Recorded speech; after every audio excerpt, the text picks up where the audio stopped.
Charlie Kirk getting assassinated. This is Pearl Harbor. Like, you just kicked it off, boy. I liken it to Martin Luther King. That's a blasphemous thing to say. He's a god in America. I don't know why. Plagiarist, prostitute, banging, Marxist. Do you find me attractive? Do you have a foreskin? Yes. I have an erection right now. I let a homeless man fuck me in the ass. It is gross and weird. Radical Islam, it makes sense that it's in bed with the radical left because they're both insatiable. Oh, your purple socks are showing. Like, it's never good enough. Also, the cousin thing. What the hell? We got a Jew in the house. What did I tell you about goddamn Jews in the house? Making America Great Again, which, by the way, means 1986. It means mullets, jet skis, wet t-shirt contests, slapping asses, wedging nerds. I gotta say, motherfucker, that is one hell of a suit. We have a real racial problem. We have deep-seated animosity for white people. I am an Islamophobe. The million-dollar question is, are you a white supremacist?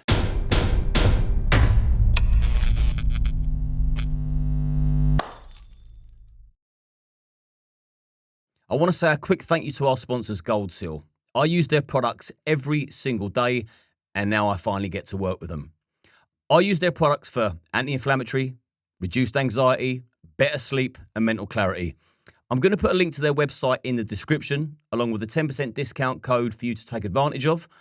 Go and have a look at their website, see if there's anything in there for you. I hope you enjoy this week's episode, and good health. Gavin. Wait. You know what, guys? Back again. Yeah. A sucker for punishment.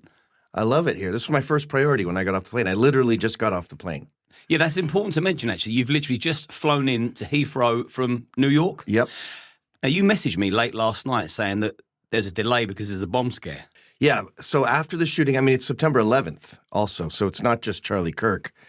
There was a bomb scare on the George Washington Bridge, which is the bridge that sort of leaves Manhattan and goes to the Newark airport. And I just got over it, and then they shut the bridge, and I could see the traffic going the other way, and they were doomed. It turned out to be nothing, but it happens every September 11th. Yeah, so when this goes out, it will be maybe in the next 7 to 10 days. So, yeah, today is September the 11th. So, yeah, I'll take a moment to absorb that, digest it, and never, ever forget. But straight into the tough questions, because my job is to read online what people are saying about my guests, and I see you defending yourself a lot about being a white supremacist. So the million-dollar question is, are you a white supremacist? Yes, absolutely. I'm a white nationalist, and we started this thing saying blacks need to go back to Africa. And then you start this sort of slippery slope. And then people started saying, what about the Mexicans? Okay, they go back to Mexico. And then, so we want America to be all white, obviously. But then people were like, what about some guy from Slovakia who just got here a year ago? So he goes back, right? Now this is where it gets complicated. And we're having a lot of trouble with the movement right now because I'm an immigrant from Britain in America. Well, from Canada, actually. And I married a Native American. So what happens to me? And we were like, well, you should probably go back. So I'm going to be going back to Scotland. My kids will stay. My kids are half Native American. So my wife will stay in America. And then the kids, because they're half and half, what we're going to do is the kids will come to Scotland for half the year and then back to America for half the year. So it's become incredibly complicated. But, you just got to keep your nose to the grindstone. I wonder how many people will take that as gospel. Well, that's how stupid it is that we're talking about it, Like I always say, well, I'm not a white supremacist is. No one is. Nobody is. Even if you meet a bona fide fascist, like a Spanish fascist in Barcelona, right? He hates the Germans. He hates the French. He probably hates that group that wants to separate. What are they called again? In Spain, the Basque separatists. He hates them, right? So fascism, which is what most people describe as white nationalism, it's very parochial. It's very Covent Garden, It's just my little tiny area, and everyone else can die. So it's a retarded concept that we keep having to say, no, we're not white supremacists. I'm not a white supremacist. But I go, nobody is. Who are the main groups that are accusing you of being a white supremacist? With the left, it's the number one allegation. I mean, Trump's a Nazi, Charlie Kirk's a Nazi. We say it about the left, not Nazi. Well, we say you're a pedophile. but we're right. Our blanket allegation is relatively accurate. Theirs is just so absurd. Like, what is that? And then you go, well, what about racial realists like Jared Taylor and these very controversial guys like John Derbyshire?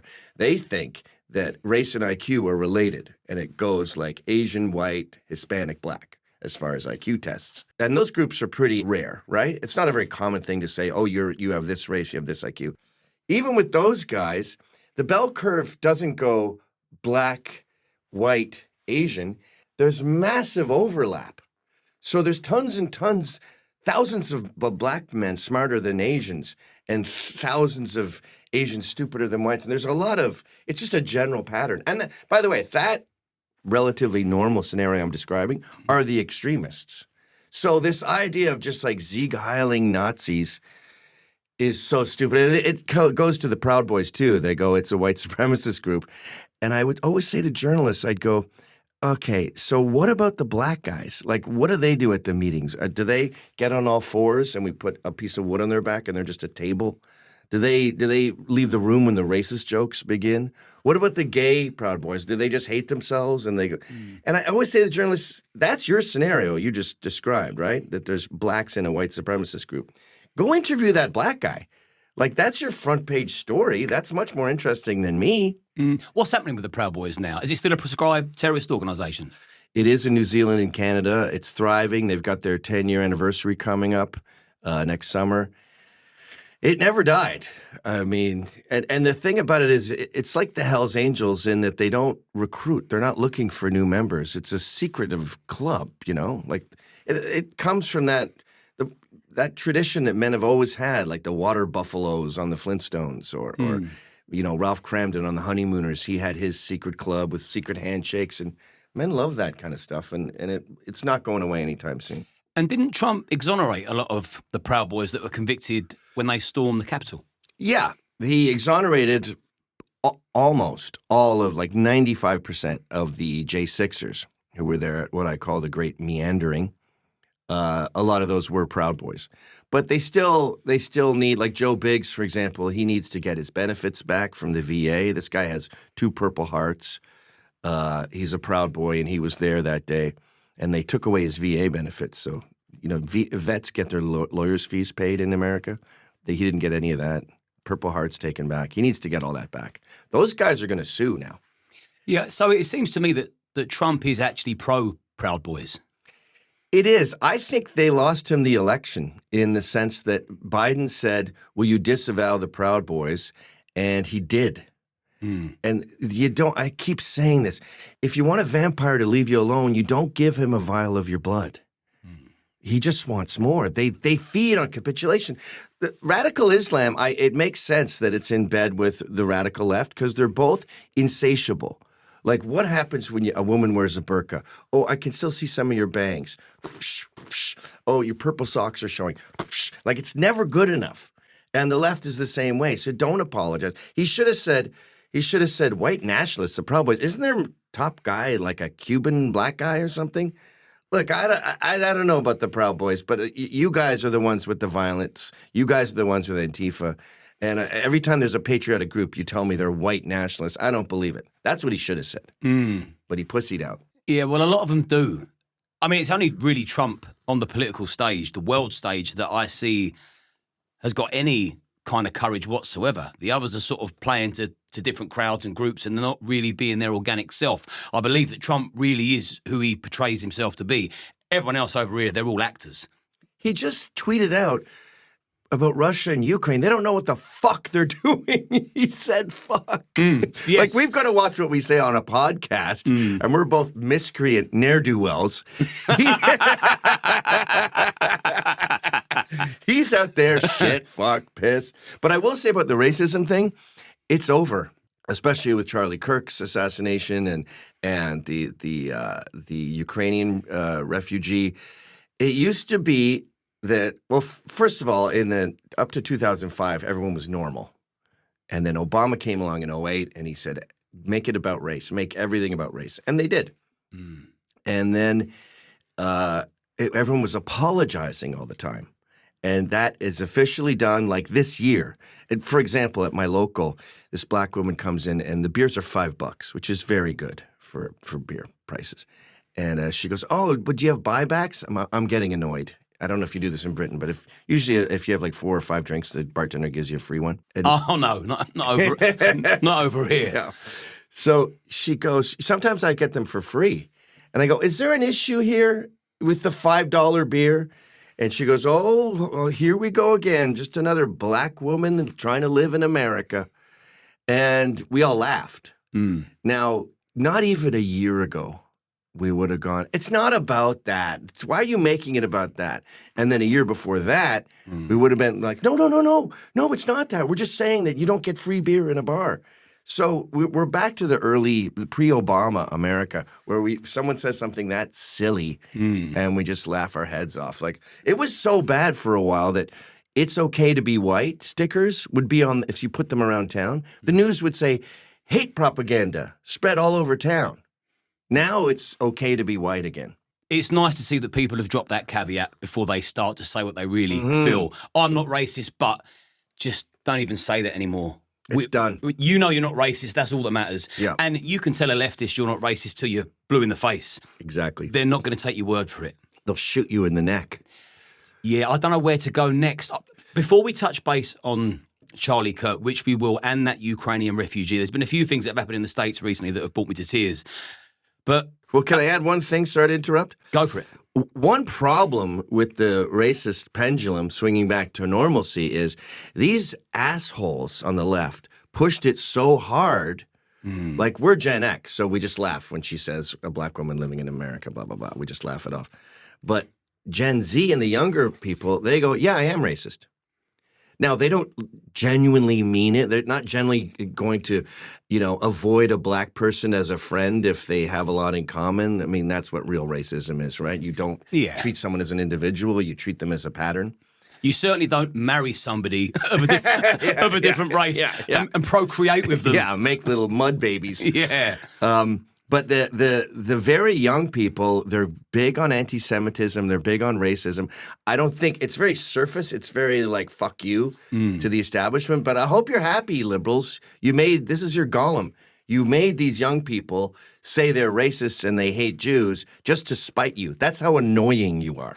The Jew obsession that I see every single day without fail. There's an anti-Jew movement across the West, across the world, really. Yep. And that's another thing that gets thrown at you. So another $1 million question. Are you a Zionist? And what's with the Jew obsession? I am a Zionist. I support Israel. I'm an Islamophobe. And the enemy of my enemy is my friend. I was deeply affected by 9/11, and I don't think Islam is compatible with the West. No one ever asked me that in an interview, by the way, like about Islam. I have controversial views about that religion. I think Hindus assimilate beautifully. I think Jamaicans assimilate beautifully. I think a lot of the British colonies do great in the West, but Islam, they put religion above family, above everything else, above life. Like dying is a good thing.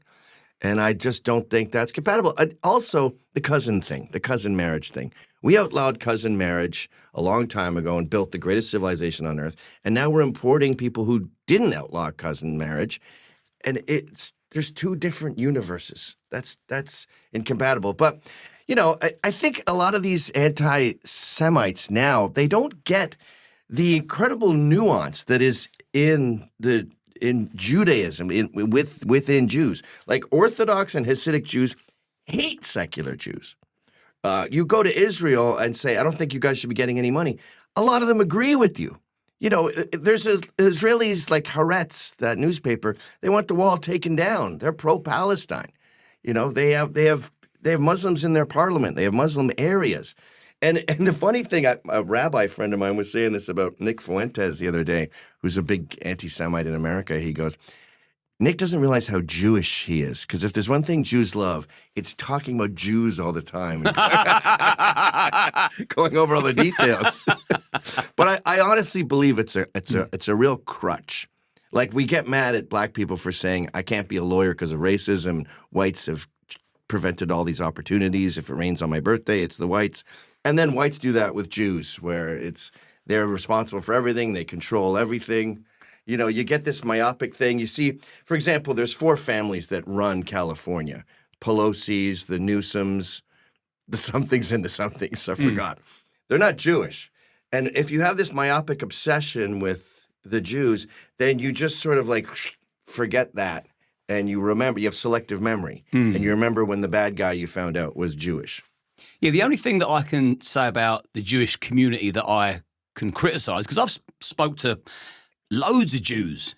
I've interviewed plenty of Jews. They all seem very nice and all the Yiddo seem nice, family orientated and business savvy. It's the chewing off of the foreskin of babies from the rabbis that I have. Okay. I mean, you can't ignore that. I mean, is that still a thing? That is incredibly rare. It is gross and weird. They're called a mul, I think, and they put their mouth over the penis after circumcision so the blood, I don't know, doesn't go everywhere.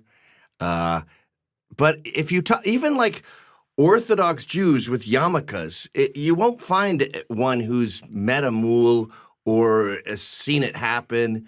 It's up there with like weird, sacrificing goats in the Haitian community or something. It's very esoteric, but yes, very weird. Yeah, and just for balance and to keep, because I like to try and remain as impartial as possible and fair, can I just request to both any Islamists watching and any Jews watching that sort of subscribe to that part of their religion, can Islamists stop gang raping Western children, and can Jews that are still into chewing off babies' foreskins stop doing that like immediately? Deal. Because no one likes that shit. Well, I think circumcision is barbaric too. You cut off a little baby's foreskin. And anyone who doubts thinks I'm wrong. Do you have foreskin? Yes. Yeah, in America, no one does. I've got 5.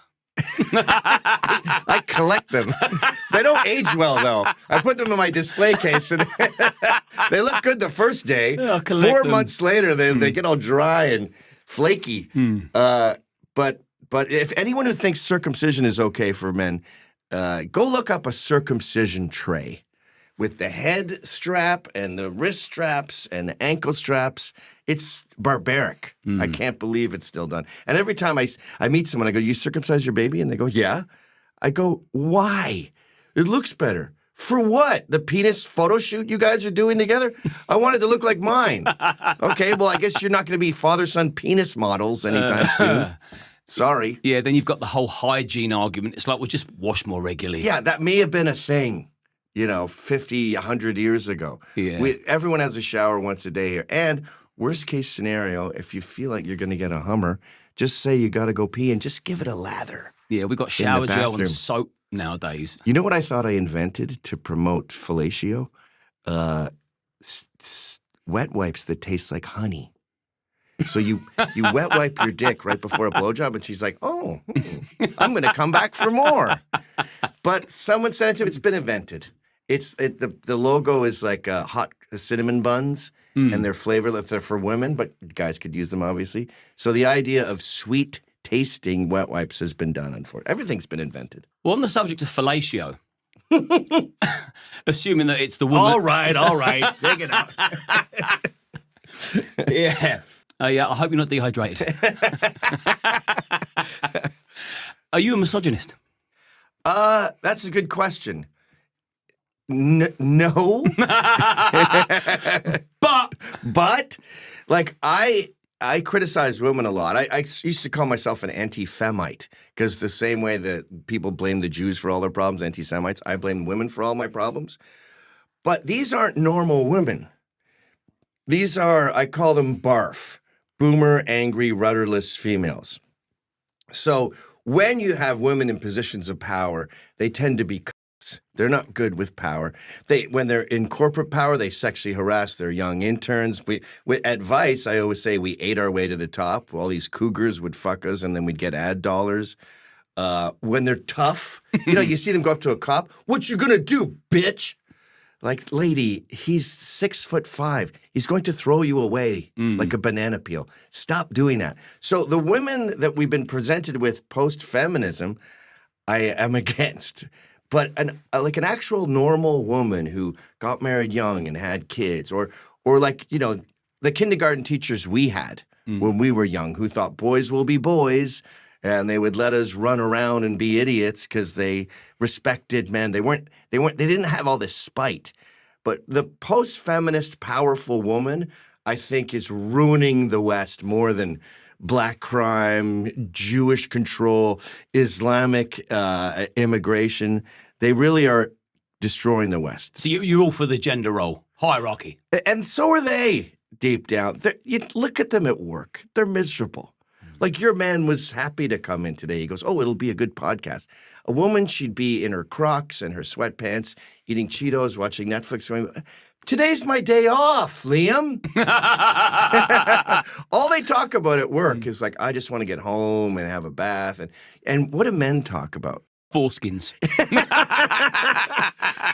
Besides foreskins, we're always like, wouldn't it be easier to just lease the truck from your like make an LLC, lease the truck, and then when you're doing deliveries, you're working for yourself, and then he pays you as a contractor. Like we're always trying to make your business better. So not only do we love our jobs, we love your job because we're in our element. They're not in their element. Well, I hear a lot of women say that a woman's work is never done. So on that subject, should a woman go to work? No. And every time I say that, they go, oh, he wants to round up all women, which is why I said that thing at the beginning about blacks back to Africa, because it's a dumb accusation that's not plausible. Like, so I have paddy wagons that go to all these offices and rip them out of their cubicles and then throw them in a van, even the ones with a false mustache who thought I wouldn't catch them. And then what do? They walk around the block and go back in.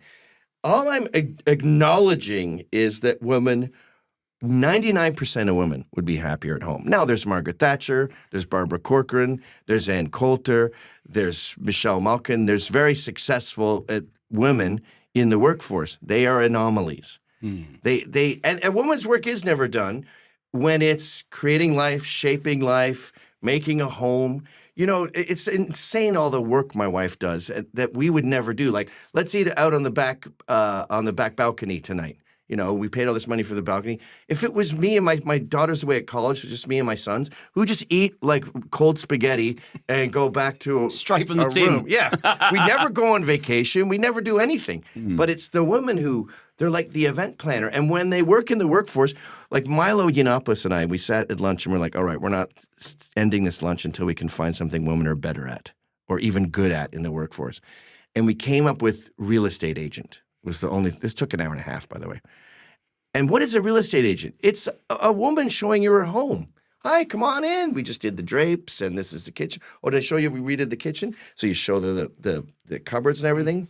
Your kitchen is incredible, by the way. Not to go off on a tangent. But we had a good time in my kitchen. Yeah, very classy. But let's move on to Charlie Kirk. Okay. Because I never met him. I was due to meet him this year. Oh, shit. Yep. And his assassination reduced me to tears, and I'd never met him, so I can only imagine how that went through the hearts of Americans and people that knew him and his family and his young children. It's fucking horrendous. And he would go around campuses, wouldn't he, debating students and other intellects and indoctrinated fucking morons.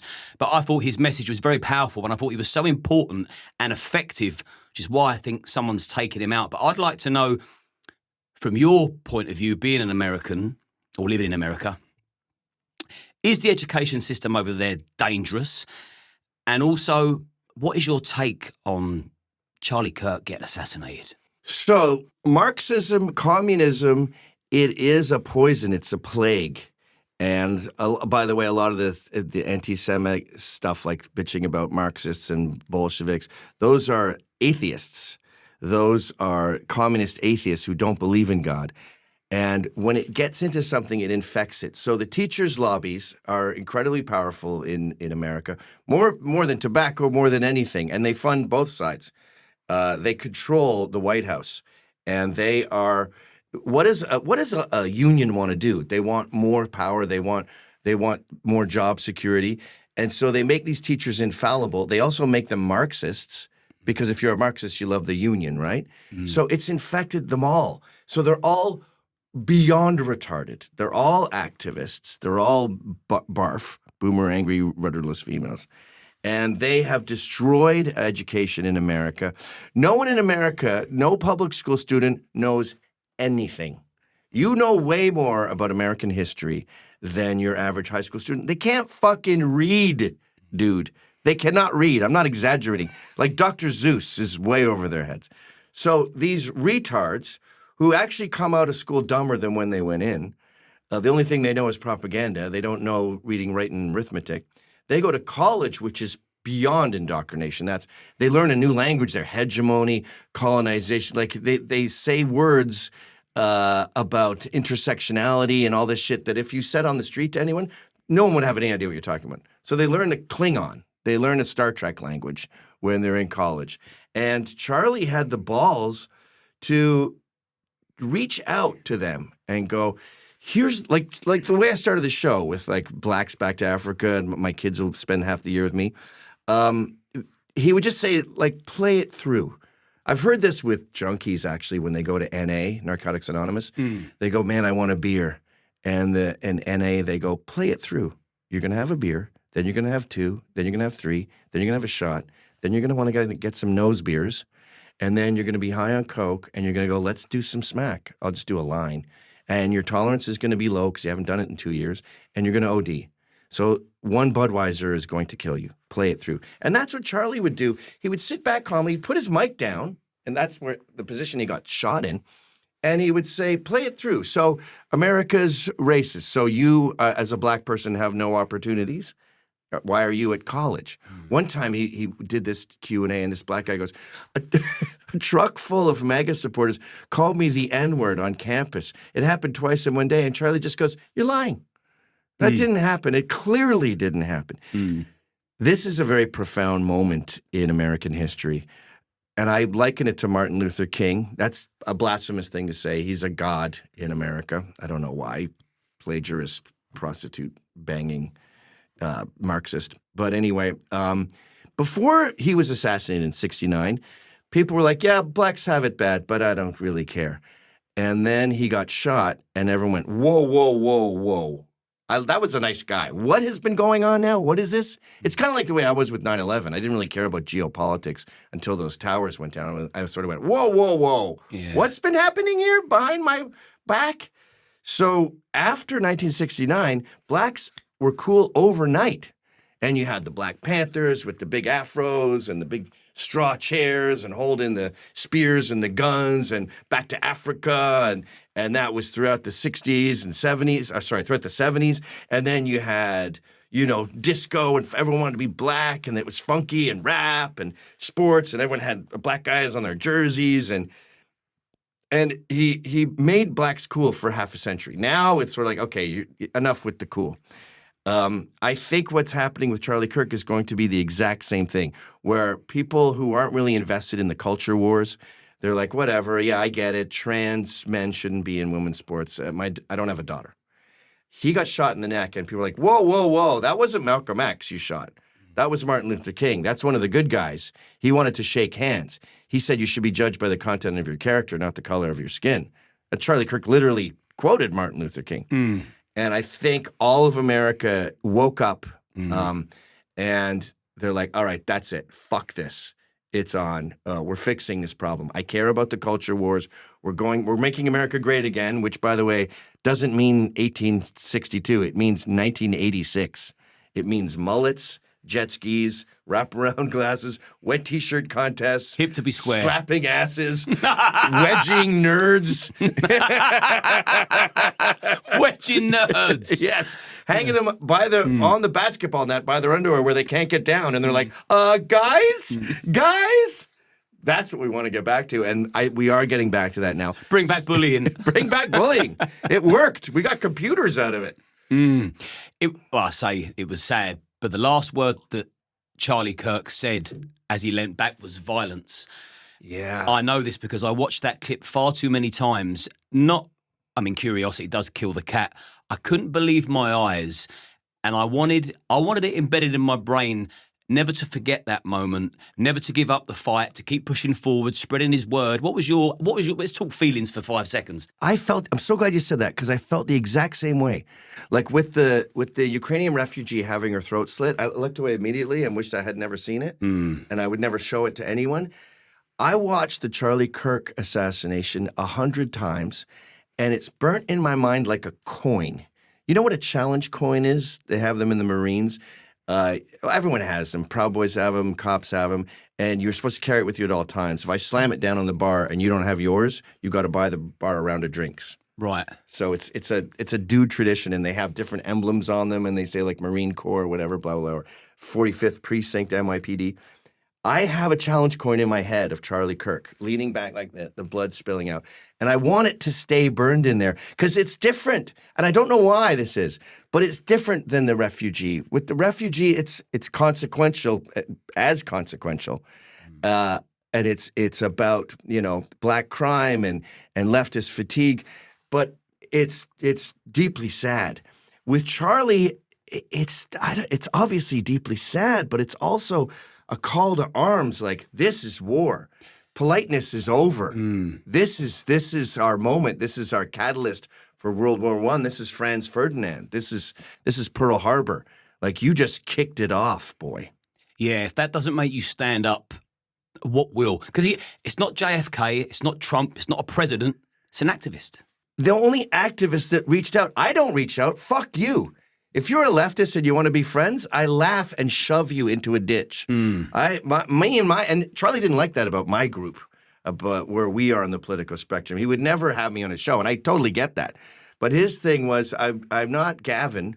I'm not a Proud Boy. I'm not that world. I want to be friends with them. And I was like, okay, have fun. And you killed a fucking moderate? That's why I keep using MLK analogies, because he reached out and he never insulted any of them. No. He never got petty like the way we do. Like Alex Stein does his character Charlie Kirk, and he does the same thing. And he totally degrades these students and mocks them. He's relentless. It's fucking hilarious. But Alex has no intention of helping these kids. Charlie, he changed minds, and that's the biggest threat. There's no bigger threat to the radical left than someone who is influential, especially with young people. I mean, who would kill Charlie Kirk? Them, the left, an activist, a Marxist. I'll tell you who would kill Charlie Kirk. Go on Twitter right now, and you will see people gloating, laughing, saying, "You're next," saying, "I feel sorry for the bullet." Bringing up, and this is DAs, this is school coaches, this isn't just purple-haired freaks. These are establishment leftists, people that teach our kids, and they're gloating about this death. That's who killed him. Yeah, that's about as insane rhetoric as I've ever seen. And I've gone on X today, and I've had to switch off. And as much as I want to make them famous by retweeting and quoting how much of a scumbag they are, I just haven't got the heart to have it on my thread. I just want pictures of Charlie Kirk on my thread. Remember this man. I want them all fired. I want to fucking meet them in an alleyway. Oh, yeah. Like, that's what I mean about this assassination. Politeness is over. There's no more, well, here, like, you killed our nicest guy. He's a liberal, for fuck's sakes. He's not even a conservative. He has the same politics, and I'm using present tense because his ideas live on. He has the same politics as Obama did in 2007. Obama, Clinton, they were against gay marriage. They wanted strong borders. They said the content of your character, not the color of your skin. They weren't into identity politics. They never would have tolerated men in women's sports. That's sexist. Men are dominating women. And he just stuck to those normal liberal values, and they killed him for it because he's not radical enough. That just shows you how fucking radical they are. Yeah, deeply, deeply upsetting. So rest in peace, Charlie Kirk. And also the Ukrainian refugee, let's just say her name. I know that before we spoke, we was trying to make sure we got the pronunciation right, but it's important that we remember her name over the guy that done that. He's going to be dead soon by what I've read. Ideally. I think he's getting the death sentence. Is that really? Right? I'm pretty sure Trump said the only punishment for him is the death penalty. Yeah, but our justice system is torpid. So could that change? It'll be a 10-year process, and he'll get pardoned because the Kardashians will fight for his rights. Nothing's going to happen in a year the way we want it to. That's the way it works in America. And that's why she's an important catalyst, too, because black crime is totally out of control, and it is a black problem, and it's time that black people acknowledge this. The same way I think the only way to deal with radical Islam is if these moderates call them out. We need black people saying this is an issue here. And they're not. They're gloating too. And I think with both Charlie and the refugee, how do we say her name? Is it Irina Zaryutska? Irina Zaryutska. If we've got that wrong, apologies. It's obviously an unfamiliar name, but we want her name to be remembered. Yes. The same way he was a catalyst, she's a catalyst because she shows us that we have a real racial problem in America, but it's not the one we thought we had. We have deep-seated animosity for white people in America, and it's from these Marxists brainwashing our children. And it's on all sides. White people hate white people. Black people hate white people. I think most of the anti-Semitism you're seeing is anti-whiteism. And they say as much. They say Israel's on stolen land. Australia's on stolen land. There was a Palestinian conference recently in New York where they talked about how we have to not just abolish Israel from the river to the sea. We need to abolish America. So they don't care about Russia and Ukraine because that's white-on-white crime. But they see Israel and Palestine as white on brown, and you always root for the brown underdog. And that's defined American politics for far too long, and I think it's finally over. Like, the way they looked at her when her throat was slit, it was like you were watching two dogs fucking or something. It was, like, mildly amusing. At one point, some black kid comes up and just films her. And they both died the exact same way, too. The jugular vein giving out all your blood. And you've only got a couple pints of that. As soon as you see that, as soon as I saw that first spurt from Charlie, I was like, he's obviously dead. Oh, I knew. He would be dead in a hospital if he was shot in a hospital. There was no doubt in my mind. When people were hopeful, I was realistic, and there's just no way a man's coming back from that. No. No way. Femoral arteries, jugulars, you're toast. The Ukrainian conflict. What's your take on that whole conflict? I don't care. I'm a Western chauvinist. I only care about the West. Now, I care in that this conflict might lead to Western issues, but, you know, Putin got 2 areas that he likes in Ukraine. I'm told the Ukrainians speak Russian there and they like it. Okay. You know, it's the same way about Israel and Palestine. Same way I feel about America. We fought the Indians for 320 years. We eventually won. Sorry. But who's the good guy and who's the bad guy? Putin or Zelensky? I don't like either of them. It's like, what was his name? Henry Kissinger was asked in the Iran-Iraq war. They go, who do you think should win? And Kissinger goes, ugh, can't they both lose? Is there any way we can fucking rig that? I don't want to get involved. Like, we sent $200 billion over there. Why did we do that? We shouldn't be involved. We're not the world's police. And we shouldn't be funding wars, period. No, never. No. Not Israel, not Ukraine. And it's funny how people that are right of centre get accused of being all sorts of things when I think we're the ones that want peace the most. And you know what? If we're going to do this, let's not be half-assed. Okay, so we are the world police? All right, I want Greenland. I want all those resources. They're owned by the Danes. I think their entire army is smaller than the NYPD. So we're taking that. And we're rebuilding the trains in India, and we're cleaning up this garbage. We're taking it back. Jamaica, that's ours. Singapore, we're taking it back. Hong Kong, sorry, China, I changed my mind. We're keeping it. So, we have the worst part of the world policing without the good bits. So you've got, you're part Canadian, part Scottish, part British. You've got a bit of everything in you. But why do the Canadians and the Scots support Palestine so vehemently? Dude, it's the most frustrating part of my life. I'm not imagining that, am I? No, it's what I was talking about, the underdog obsession.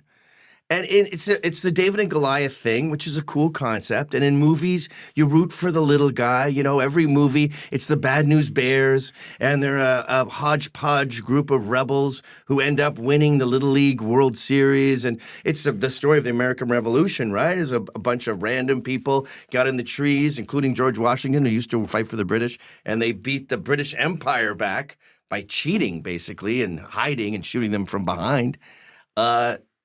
So they take this generally cool concept, and then it just becomes dogma. And in Scotland, they hate the English with such a vehement passion for no fucking reason. There's no jobs there anymore, so Scotland is basically a charity case. The oil that they have is England owns. It's in the North Sea. Shipbuilding has gone to India. What do you got, whiskey? Don't bite the hand that feeds you, all right? You're lucky that the Bank of Scotland has their headquarters in Edinburgh. It's a charity case. Canada does it with the East Coast, too. They put all the government offices in Newfoundland. And Canada's the same way. Fuck America. They just elected a prime minister based on the fact that he hates Trump. 80% of Canada's economy is contingent on American business, and you're telling them to fuck off. You can't even get American bourbon at Canadian liquor stores, which are all owned by the government, by the way. And you see this in Glasgow with the Palestinian worship. The fucking Glasgow Celtics waving their Palestinian flags. They've been doing this for decades, by the way, way before October 7th. And you go, you understand that you have zero in common with these Palestinians. They all would kill you in a heartbeat.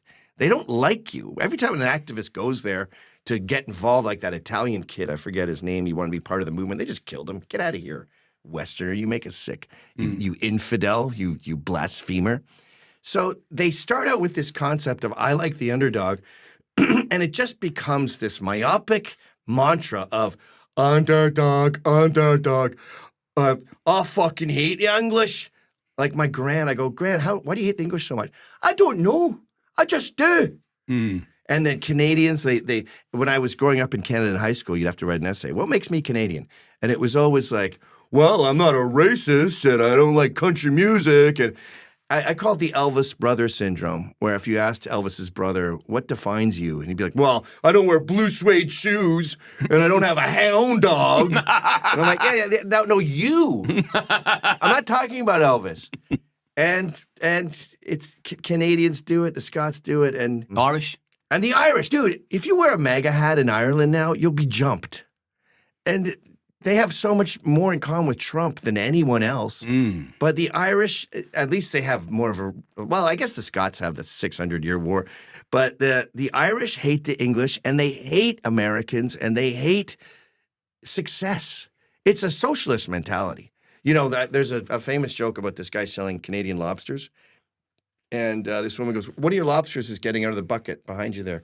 And he doesn't look behind him. He goes, no, they're Canadian. The others will just pull him back in if he starts getting too far. And that's what the Irish do. Like they eschew success.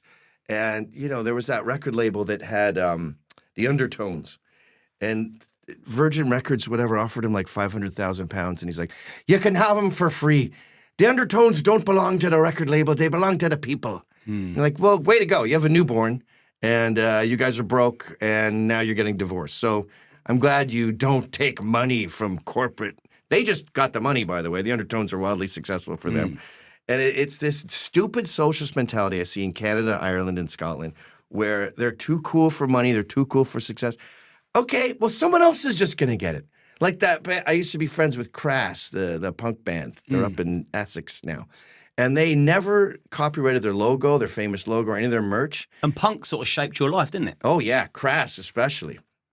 They dumped me after Trump. But we used to go spend summers there at their squat up in Essex at Dial House.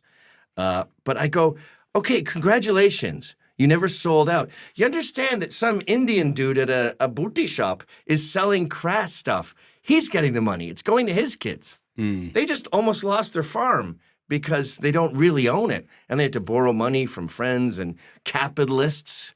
And all because they were too cool to collect money. It's so fucking frustrating. I think it's important that people take notice of people that are jealous of success because they're dangerous.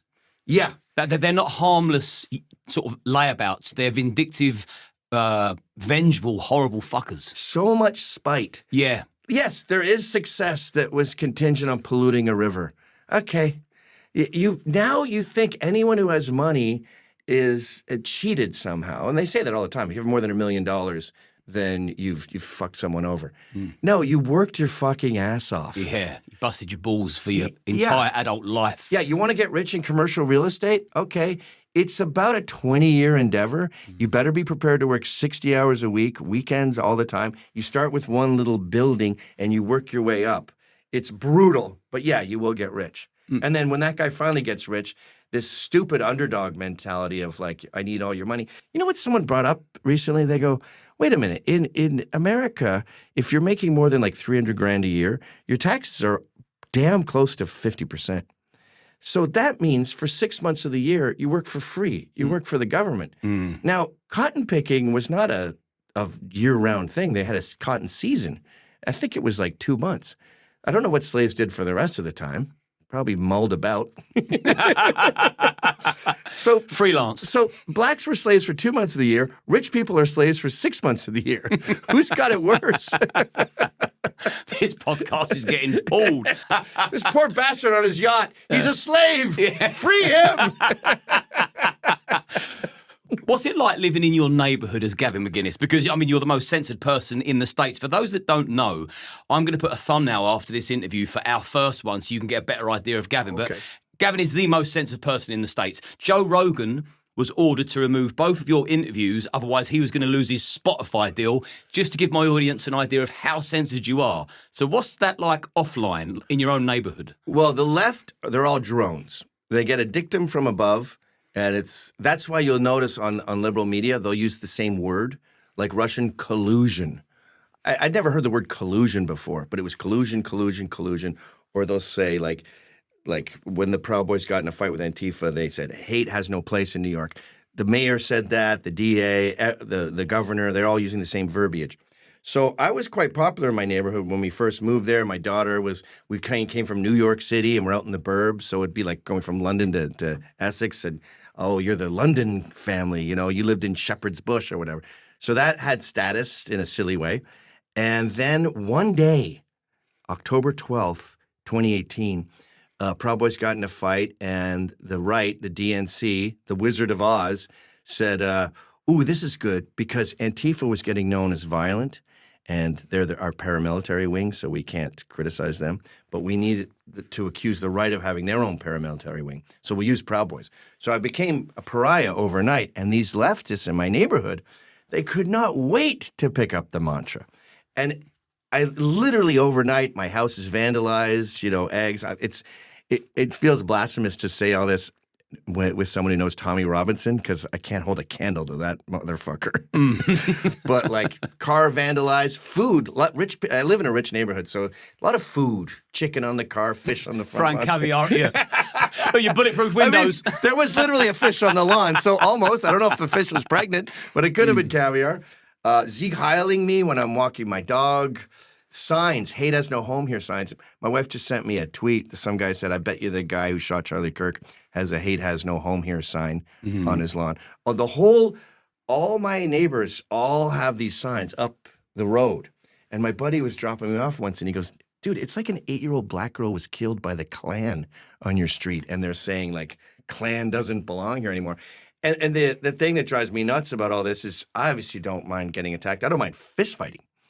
But your kids see these signs when they come home from school. And your wife is bawling her eyes out. She's apolitical. She voted for Hillary. She was a vegan. She's red-pilled now. But, you know, and then they ostracize the kids. The kids can't go to any parties, so they're sitting at home alone, pretending they don't know you.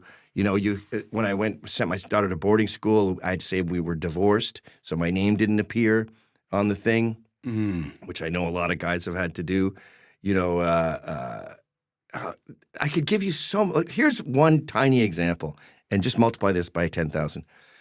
My kid was 4 at the time. His babysitter was told, my son's babysitter's boyfriend was told, tell Lizzie is her name, to stop working for the McInneses or you're going to break up with her. Which, if my parents said that when I was 17, I'd be like, okay, Dad, yeah, sure. See ya. Bye. She's totally dumped, Dad. Yeah. Oh, no way, Jose. Yeah, she's gone. Anywho, I'm off to her house now. Yeah. She said, no, I'm not stopping babysitting this little tiny kid. And my kids are Native American, so they look kind of Asian. So, and they're the only indigenous family in the neighborhood, but these liberals can't wait to terrorize them. So she said no. So he dumped her because she was working for the McInneses, and that's not something we want. Like this, examples like this go on and on and on. How do you deal with that level of hatred? You got a box. If you're a woman, go to these aerobic things where you just hit a water bag. Boop. Okay, guys, let's do it. And uppercuts. You have to box every day. Women can't punch. Women should not go to normal boxing gyms. You look ridiculous when you go like I would put my scrotum in between your glove and the heavy bag. There's the misogynist sliding back in there again. I would take my newborn and put him in between your glove and the heavy bag and to wake him up. He'd be like, what time is it? But men, you've got to hell. spar. You've got to hit the heavy bags every day. You've got to weight train. And I've noticed if you get boxer's fracture in your knuckles, if I can't box for a while, it's the hatred starts creeping up, the resentment. Because these people they terrorized my wife and children. So you vent your anger in the gym. It's the only way. I highly recommend it. You got to get in shape. I call it Irish therapy, or because you're going to do something stupid. And at the beginning, my wife would write letters to them, and then say, they win. Yeah, and she did the Charlie Kirk thing. She reached out and said, if anyone wants to come meet me, like this one idiotic Jewish woman, she said, I'd like to take up your offer for a cup of tea. And my wife's bawling, she had a nervous breakdown, and she was like, okay. And then the woman said, but I'm Jewish. Would I be allowed in your home? Like, I'm going to go, what the hell? I come home with my white cowboy hat. We got a Jew in the house. What did I tell you about goddamn Jews in the house? Like, what cartoon are you people living in? Well, that's when you make the grand announcement, I'm a Zionist. Yeah, they don't care. They don't give a shit. And you know what? After October 7th, not to get back into the J's, but after October 7th, the secular Jews, I call them Ginos. The J's. Jews in name only. They saw, wait a minute, we thought MAGA were the Nazis. We thought that if they were protesting Israel or Jews or talking about River to the Sea, it'd be all MAGA hats. But I look outside and I see the Muslim refugees we said are welcome here. I see the Marxist students that I've been teaching in my class about how evil white people are. And I see the black people that I thought were cool, and we would go to hip-hop shows and dance to music. My 3 best buddies are saying, kill the Jews. And the MAGA guys are going, I told you we're not the bad guys. You created a golem. And the crazy part is they have amnesia. And I don't think secular leftist Jews learned anything from those protests. And they're back to Trump, MAGA, Red Hat is a Nazi. They didn't learn anything from that. So there are a lot of people in the States just so lost that they're kind of being flipped around the pinball table like a barbarian. Well, it's a sports culture, and you choose your team. So, like Bill Clinton, fucks his intern. Oh, well, people get horny. Trump allegedly pays off a stripper. Fuck him, he's evil. And nary the two shall meet. And people always talk about... We've now got that level of hypocrisy over here. Oh. I think we've inherited it from you guys. Really? Well, part of it is social media. You get you push out all these other names, all these other views, and then the other becomes satanic, and you just have your team. And so they don't know anything about us, and I don't want to know anything about them. We've had a divorce a long time ago, and one of my favorite things with divorced couples when they have to talk about like their kids' school, college, or something, I go, "Is there a little spark there? Are we rekindling?" And they always go, "No." And that's where we are. We could not be more separate. And I think what happened with Charlie Kirk and the refugee this week, Jesus. Did you not wipe your ass? I wonder if the camera's going to pick up on that fly. Yeah, that's a fly joke, everyone. You and me keep going out of focus, but they get the fly. Yeah. Now that fly distracted me from what I was talking about. It did me too. Well, 2025 in the UK, we have now got scumbags moralising on the internet. Yeah. Completely unaware of their social own media, reflection. I think. The internet has separated us quite a bit, and they don't know us anymore. And I blame the left for this. People double down online and they get brave, don't they? Yeah. You know what's great? England and America, the American Revolution was a British Civil War. It was the British working class against the British elites. And right before that, I got to hand it to the British elites. They said, we want you guys to train yourselves with guns because we don't want to be policing you. So we learned about guns. That was your fault. You taught us about guns. And then no one knows this, but all along, because America was just the East Coast for the longest time, right? The 13 colonies. The Brits said, I want there to be a right-wing paper and a left-wing paper in every town. And I want to foment debate. So an intrinsic part of American culture is left and right arguing with guns in their hands. And we argued so much, we go, let's get the British out of here. That was who we were for centuries. You turn on the TV, it was Gore Vidal and William F. Buckley in the 60s arguing left and right, left and right. We were doing that right up until, I don't know if you want to blame Obama, if you want to blame social media, the internet, but we've lost that left and right debate thing. Now it's a full-on divorce, and I think these two murders this week have shown us that we're irreconcilable. When you talk about the media, the mainstream media, I don't see a great deal of left and right media over in the States. I just see a hell of a lot of woke media. Yes. When did it become so woke and why? There's only one. There's Fox News. And they're relatively new. It's all been lefties. This is what started. You're not going to believe this, but so Watergate was the biggest controversy of the 70s. It was stupid. Nixon recorded everything. And yeah, he recorded some things he shouldn't have. Big whoop. So they had this guy, Woodward, and he was with the Navy there. He was a government official, and he was sent in to blow up Watergate. So he gets a job at the New York Times overnight from the Navy, and all of a sudden he blew up Watergate. So that's lame. It's a psyop. They did it to get rid of Nixon. He was a fantastic president.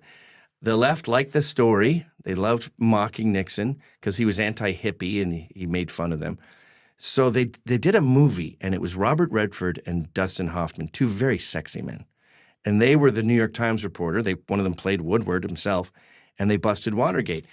The boomers saw that movie, and they're like, I want to be a journalist.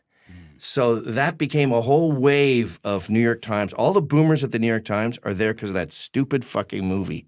And then they brainwashed their Gen X staff and now the millennial staff. So all of it comes from an accidental psyop with a couple of hunks thrown in for good measure. And that's why that's the core of the American media ethos. And that's why you have guys like Don Lemon talking about how Antifa, they're anti-fascist. It's in the name. Like they have that cartoon, remember the white cowboy hat? That's their view of the world. Trump is a white supremacist. Charlie Kirk is a white supremacist. They all want blacks to go back to Africa. They think Trump is deporting these people because he doesn't like brown people. Not that they're illegal or they're in drug cartels or child sex trafficking. He's just like, why do we got them brown people in here? Get them out of here. I'm going to ask you a question that I may hate the answer to. Do I find you attractive? Do you find me attractive? Yes. What is it? I have an erection right now. What is it about me you find the most Did you the hear most my attractive? erection? I did. You're like, it almost knocked the table over. That was the table. That's why it's leaning. Your dick got hard and the wall started to vibrate. That sound was my jeans ripping. Now, here's the question I think I might hate the answer to. Okay. I'm hoping I don't. Now, I used to love Robert De Niro. Robert De Niro in Cape Fear, for me, was just one of the best times of my life. One of the best 90 minutes of my life. So good. Was watching Robert De Niro playing, was it Max Cady? Good day, counselor. He rolls up in the... And the guy's like, what do you want, $10,000? Well, let's see now. 11 years. Yeah. And he does the math. That's not even minimum wage. Could you be there? Oh, fuck. So, I used to love De Niro. Then I saw his political fucking twisted view. And now I hate him, which is such a shame because I loved him before. But the thing about De Niro is he was great at playing a tough guy. He's a Yes. His dad is a poet, a literal homosexual in the West Village. They would, he's part of the whole hipster New York art scene. He's a theater kid. And he's handsome, and he's got that rugged Italian look. So the Cape Cod guy, that's like butching it up and playing a tough guy. You got to see him as a theater kid. His head is very deceiving. I know people that have worked with De Niro, and they said he's a very odd, introverted, kind of awkward guy. Yeah. He's not the man you think he is from his films. No, look at the bitches he fucks. They're all twos. Even now, he's dating this Asian woman who looks like some kung fu teacher from the 1800s. I mean, wow. Yeah, you wouldn't catch Al Pacino fucking twos. Oh, no. We like Al. Yes, Al's still good, and the only guy who that was always the question. Who's your favourite, Al Pacino or Robert De Niro? And it was always Al Pacino for me, and I'm glad because that still remains. I've heard you refer to yourself as the N-word. Why would you ever refer to yourself as the N-word? I am an N-word. Thomas Sowell blames black behavior on Scottish people. He says when the slaves were freed, they didn't have culture. And then they'd see the Scots walk into a room and be like, hello, f***its, what's going on here? And drinking and grabbing asses and let's fucking party. And they're like, oh, okay, let's fucking party. It's a bit much to blame all of black bad behavior on Scots, but there is some truth to it. And I was telling my friend about the way I live in my neighborhood. Like, I can't move yet. I will move, but my son is very good at baseball, and it's a big baseball town. So he's like a David Beckham. There's only so much caviar you can take me and throw at your house. He's the third best in our town. So we're not leaving. He's going to get a scholarship to play baseball in college. But so I go to the games, and I can see them all like, ugh. And I've got like my tattoos, and I come there, and the way I act is like a black in the 50s, where I go like, I don't want no trouble now. I'm gonna just sit over here, and I'm like wringing my bucket hat. Oh no, don't talk to me now. And then someone will be cool with blacks, so they'll come over. Like, I don't sit with the parents. I'm over here like, just minding my own business now, using a separate water fountain and everything. But occasionally a guy will be like, I actually like Negroes. So he'll come over to me and be like, hey, Mr. McInnes. And I'll be, look, I don't want no trouble now. You don't mind your reputation by coming over here now. You just sit over there. And I like at picnics and stuff, I just sort of, I'm in the corner like, I don't want no trouble. And, and then I realized, wait a minute, I am an N. Oh, the N word. Yeah, like in the car, I'm blaring dance hall. I got these subwoofers under the seats of my 2000 Jaguar, which is an N-mobile. Like, white people see my car and they're like, what are you doing with that? Black people are like, damn, is this your everyday vehicle? You driving this every day? And I've got all my rings. I'm like, yeah. And I'm wearing like a yellow tartan suit that's custom made. Like, damn, nice suit. I like that suit. Like, I wear the most ridiculous suits you've ever seen. Because I'm Scottish, so they're all tartan. But blacks wear tartan suits too on a Sunday. So like, I gotta say, motherfucker, that is one hell of a suit. With my dance hall shaking the windows, you know? Even like the British version I was sending you that Chase and Status song, Liquor and Cigarettes. It's so loud my kids are crying at times. And I'll be saying jokes like the boner joke. Like, I'll be saying that at dinners where everyone is like I had dinner with Aunt Coulter and some doctors. It was a very fancy dinner. And I was like, hey guys, how much would you have to be paid to let a homeless man fuck you in the ass? What was the answer? Well, I think it's a very involved question. That's why I brought it up. It's like a 2-hour discussion. Because one of the problems is you buy a mansion with an indoor pool and people come over and they're like, this is beautiful. How'd you get the money? And you have to go, I let a homeless man fuck me in the ass. And then they're like, ugh, gross. So you can't really enjoy your mansion. So that after 2 hours, the answer is $7 million, but $3 million goes to charity, an entrepreneur fund, and men who have been raped by homeless men are free to stay there. It's like a shelter for victims of homeless man rape. Now it's not as gross. So she was furious with me for saying that. And I was like, yeah, I'm an N. Like, here's another example that was very N of me. There's this guy, Andrew McCarthy. I don't like him. He got John Derbyshire fired, but he's part of the conservative elites. They all work at National Review, and they're the snobs of the conservative scene. And they love giving the vampire a vial of blood.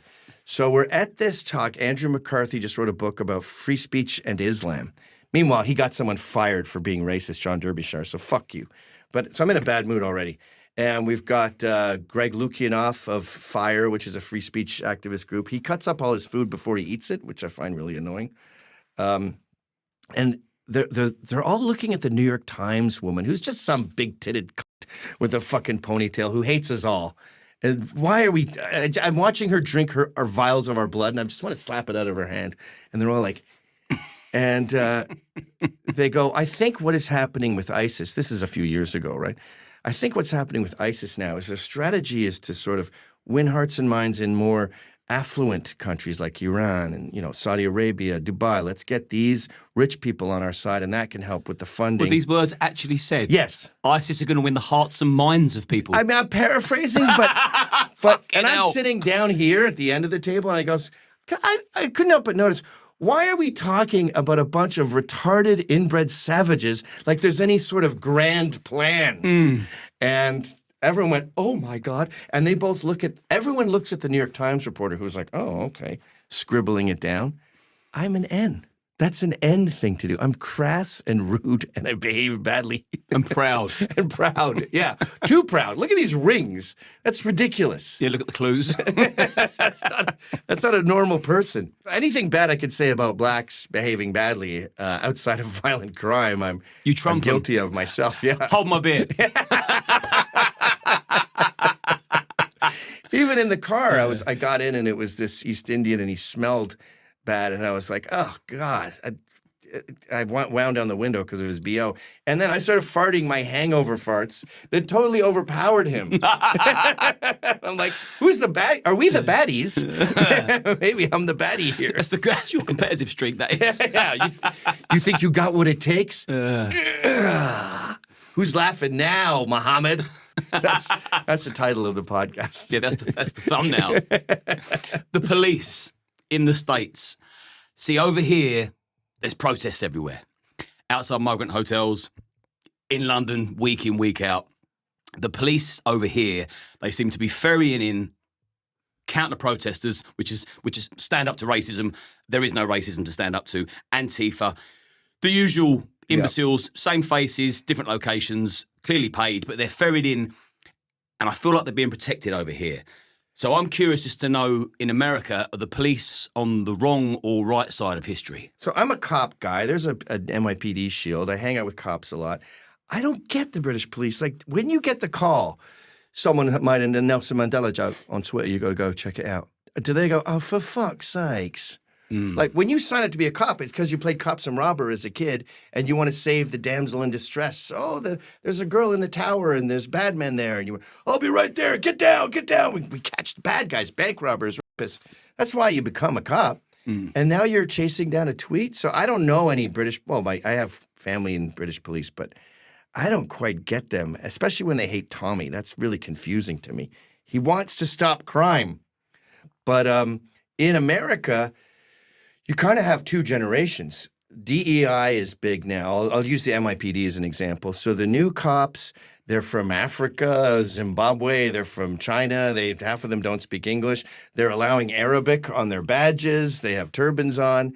They don't understand, like, nudge, nudge, wink, wink stuff. Like, he's not that drunk. Let him go. Or, I have police badges on my dash. I used to not get tickets. Now I get tickets because the guy is like, you have parked in the wrong spot, so you'll get a ticket.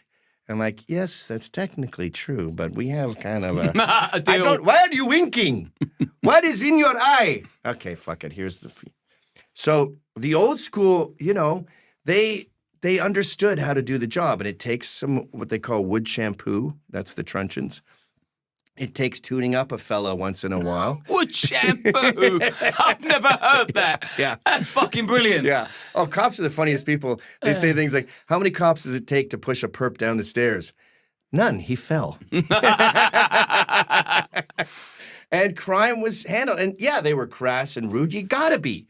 You just saw a guy beat a baby to death. There's a dead baby at the house with a fist in its skull. You need to be able to, they all end up alcoholics, And that school, Giuliani in the 90s, he's fixed New York, which is just unfathomable to me. Someone fixed the biggest city in America, which is, if it's basically the biggest country in the world. I mean, you got India and China, that's cheating. It's the biggest real country in the world. It's up to like 360 million now. So you take, New York's probably 7 million in the day.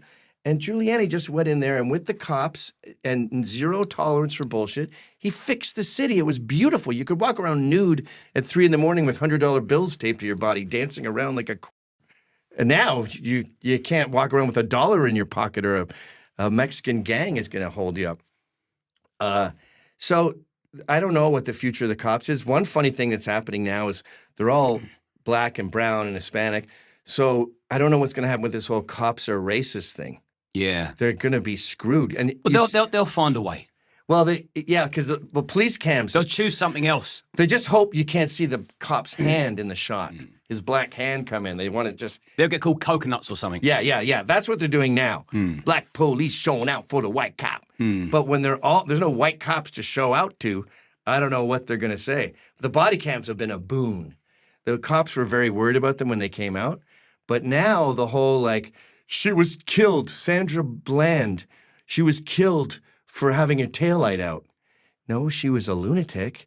We stopped her for having her taillight out. She's berated the cop, turned it into a major thing, ended up in a cell to calm down where she hanged herself, and it was her 15th suicide attempt. So the narrative of the evil, "Was there Jew my house?" cop has been dispelled by the body cams.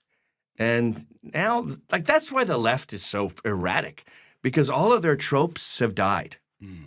They don't know what to do anymore. Before I ask you the final question, and I know that people will be sticking around for the final question because they probably want me to ask you another 10 questions, but we need to go and have a beer because what we're going to do... We're alcoholics, but I think today of all days we should raise a glass for Charlie Kirk and the fallen from September the 11th, and we'll do that together. Absolutely, yeah. But before the final question, where can people find you? Because it's just one website, because social media, you're extinct, aren't you? Oh, I'm glad you brought that up. I almost forgot. My site is called censored.tv. It's the only place you can find me. I'm still banned on Twitter. Censored.tv. You can see plenty more of Gav there. We do a show every day. On Thursday nights, we do a show called Cops and Robber, where cops and a felon watch police videos together, and the felon is usually on the bad guy's side. The cop's usually on the cop's side, and I moderate. Fridays, we have God as a guest, and I just spin a wheel, and God decides what we're going to talk about. Casual Mondays is just silly. Tuesdays is very serious news. Wednesdays we do with Anthony Cumia, who's a legend, O&A, Opie and Anthony. And then we put out T-shirts as a shirt we just started putting out. that I got. Fucking hell. That I got for you. It freaks people. When liberals see it, they don't know what to do. The thing is as well, more so in America, people don't really understand sarcasm.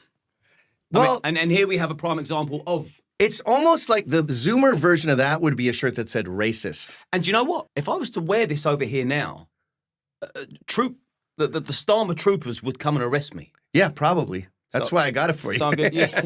I wanted you to fight Muslims in jail. You're a good pal, Gavin. But what we're doing with that shirt is like, your allegations are over. Yeah. Like, racist doesn't mean anything. I know I'm not racist. It's like calling someone a witch now. Throw what you want at me, I don't care. You might as well be saying voodoo. I got you with the voodoo. Okay, go bananas. See, don't do that. I'm not 100% voodoo doesn't work. I'm 99.9. Yeah, and you don't want to die guessing. So do you know what? My final question was going to be, what does Britain need to look out for? But that's not going to be my final question. My final question is going to be about resilience, pulling together, standing up, fighting against tyranny, in light of the recent tragedies we've seen in your country, Charlie Kirk, the refugee, today being September the 11th, why is it so important that patriots pull together? That's the final question.